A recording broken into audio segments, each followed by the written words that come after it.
सगळ्यांकडूनच व्यक्त होते। हॉस्पिटलमध्ये जय पवार पोहोचल्याची बातमी समोर येते, कारण आता एक एक करून हॉस्पिटलमध्ये पवार कुटुंबातले व्यक्ती पोहोचायला सुरुवात झालेली आहे। अर्थात रोहित पवार, त्यांचे वडील आणि आता जय पवार सुद्धा हॉस्पिटलमध्ये पोहोचले। घटनास्थळावरनं सर्वांना जखमी अवस्थेत किंवा काय त्यांना हॉस्पिटलमध्ये नेण्यात आलेलं होतं। तिथं उपचार करण्याचे प्रयत्न देखील झाले असणार आहेत नक्कीच, मात्र त्यानंतर सर्वांना मृत घोषित केल्यावर आता पवार कुटुंबातले एक एक जण सदस्य हे आता थेट हॉस्पिटलमध्ये पोहोचत आहेत। थोड्या वेळापूर्वी रोहित पवार, त्यांचे वडील आणि आता जय पवार हे अजित पवारांचे पुत्र हे देखील हॉस्पिटलमध्ये पोहोचत आहेत। दिल्लीहून सुप्रिया सुळे आणि सुनेत्रा पवार बारामतीसाठी रवाना झाल्या आहेत। नुकतेच जय पवार सुद्धा रुग्णालयात पोहोचत आहेत। काही वेळापूर्वीच रोहित पवार आणि त्यांचे वडील सुद्धा रुग्णालयात दाखल झाले होते। किती मोठी कार्यकर्त्यांची ही गर्दी आपण पाहतोय या हॉस्पिटल बाहेर झाल्याची आहे। बारामतीचा संपूर्ण परिसर आज अत्यंत शोकाकुल वातावरणात असेल, कारण बारामतीचा हा सगळा भाग म्हणजे जणू त्यांच्यासाठी एक कुटुंबच होतं। पवार कुटुंबासाठी बारामती जणू एक मोठं कुटुंब होतं। त्यामुळेच म्हणूनच ज्या ठिकाणी हे विमान कोसळलं, तातडीनं त्या ठिकाणी स्फोट झाल्यानंतर आपल्याला मदतीला जाता आलं नाही, अशी भावना त्या ठिकाणच्या स्थानिकांनी व्यक्त केली। एक प्रकारची हतबलता त्या स्थानिकांच्या बोलण्यातनं आपल्यापर्यंत पोहोचलेली होती। तर आतापर्यंत अजित पवार यांचा सरकारी कार्यक्रमाला उपस्थित असलेला एक व्हिडिओ आपण TV9 मराठीवरती बघतोय। त्यांनी उपस्थिती लावलेला एक सरकारी कार्यक्रम। तर आताच 26 जानेवारी आणि ध्वजारोहण यासाठी उपस्थित असलेले अजित पवार हे त्यांचा हा व्हिडिओ आपण बघतोय। ध्वजाला सलामी देताना अगदीच 2 दिवसापूर्वी 26 जानेवारीला प्रजासत्ताक दिनाची ही दृश्य आहेत।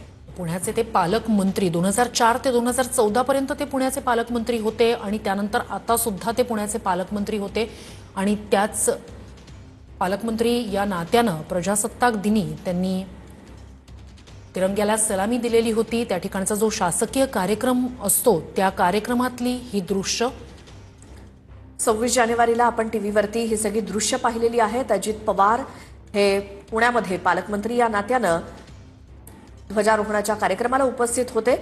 ध्वजाला सलामी देत असताना आणि ध्वज फडकावताना पुण्यामधली ही दृश्य। अजित पवार उपस्थित असलेला शासकीय कार्यक्रम हा अजित पवार यांच्या आयुष्यातला शेवटचा म्हणावा लागेल।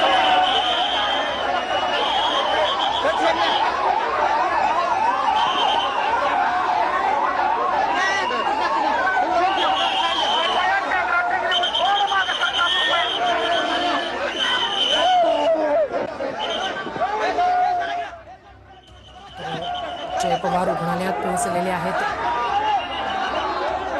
त्यांच्यासोबत त्यांची पत्नी आहेत, हे सगळंच कुटुंब आता रुग्णालयात एक एक करत दाखल होत आहे। पवार कुटुंबासाठी हा अत्यंत मोठा धक्का, तितकंच पवार कुटुंबाचं मोठं नुकसान। शरद पवारांनीच अजित पवारांना राजकारणात आणलं। शरद पवारांसोबतच अजित पवारांचं राजकारण काही काळ सुरू राहिलं आणि मग अजित पवारांनी एक स्वतःची स्वतंत्र ओळख निर्माण केलेली होती। पवार कुटुंबाचा एक प्रकारे अजित पवार हा आधारवड होते। शरद पवार पाठोपाठ अजित पवार असं हे राजकारणातलं सक्रिय असं 2 व्यक्तिमत्व मोठी पवार कुटुंबातली होती। बरोबर आहे, म्हणजे शरद पवार यांच्यानंतर पुढची पिढी जर राजकारणामध्ये सक्रिय आणि बारामतीतील मेडिकल कॉलेज आहे ते दाखल झालेले आहे। कार्यकर्त्यांची मोठ्या प्रमाणात मेडिकल कॉलेज ते गर्दी झालेली आहे। कार्यकर्त्यांना आपलं जे दुःख आहे ते एकंदरीत करताना कार्यकर्ते दिसत आहेत। बारामतीतील मेडिकल कॉलेज आहे ते आपण आहोत आणि पाहू शकता की कार्यकर्ते मोठ्या ही घटना आहे आणि राज्यातील सर्व हळहळ व्यक्त होताना आज प्रचंड बारामतीतील कार्यकर्त्यांची जी गर्दी आहे ते मेडिकल कॉलेजच्या तिथे पाहावयास मिळत आहे आणि घटनास्थळानंतर खऱ्या अर्थाने मेडिकल कॉलेजमध्ये देखील त्याच प्रमाणातील जी गर्दी आहे ती पाहावयास मिळत आहे।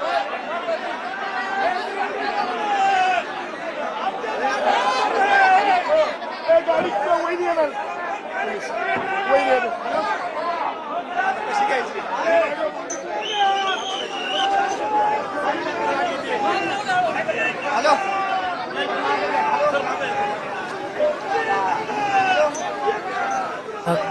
कार्यकर्ते मोठ्या संख्येनं बारामतीतल्या मेडिकल कॉलेज बाहेर आणि या सगळ्याच कार्यकर्त्यांसाठी हे अत्यंत दुःखद धक्कादायक सुद्धा आणि म्हणजे कोणी कल्पनाही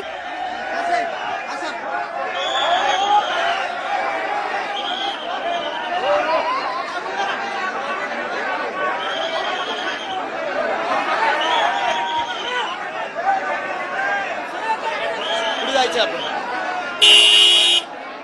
ऑल मीडिया इकडे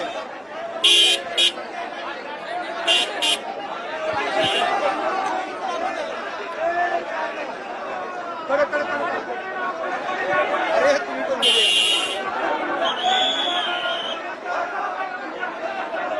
सकाळी 9:15 वाजता खऱ्या अर्थाने बारामतीतील विमानतळ आहे ते जी घटना घडली त्यानंतर त्या घटनेनंतर संपूर्ण राज्यात हळहळ व्यक्त करत आहे उपमुख्यमंत्री अजित पवार यांच्यासह 5 जणांचा यामध्ये मृत्यू झालेला आहे। साहजिकच बारामतीतील जे विमानतळ आहे विमानतळानंतर खऱ्या अर्थाने जे मृतदेह बारामतीतील मेडिकल कॉलेज येथे आणण्यात आलेला आहे, परंतु मोठ्या प्रमाणात जे कार्यकर्ते आहेत अगदी हळहळ व्यक्त करताना दिसत आहेत, रडताना दिसत आहेत।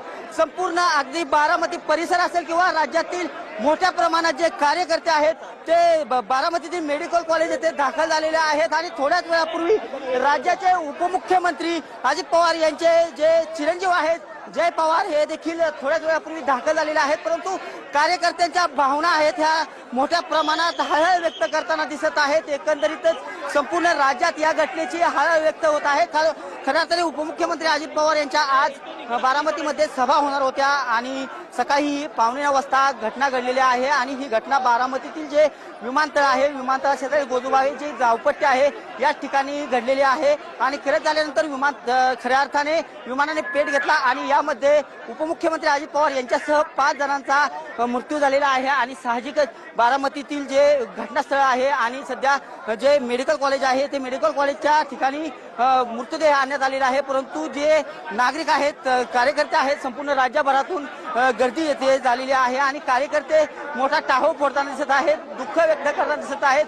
कार्यकर्त्यांना भावना आवरता येणार आणि मोठ्या प्रमाणात कार्यकर्त्यांचा जी कार्यकर्ते आहेत ते वाहण्यात चाललेले आहेत आणि आपण पाहू शकता की जे कार्यकर्त्यांच्या भावना आहेत त्या आलेल्या आहेत आणि साहजिकच जी हळहळ व्यक्त होत आहे।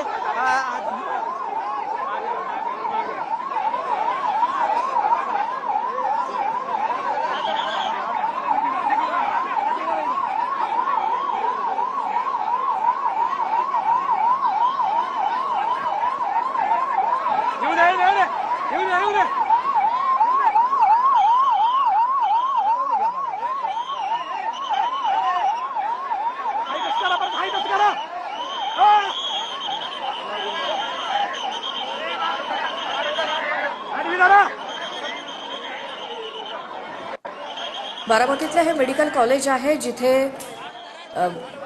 तमाम हे सगळे सामान्य नागरिक जमलेले आहेत फक्त आणि फक्त अजित पवार यांच्या प्रेमाखातर। नेमकं काय घडलंय काय झालंय कुणालाही घरात बसवत नाही आणि ते या बारामती मेडिकल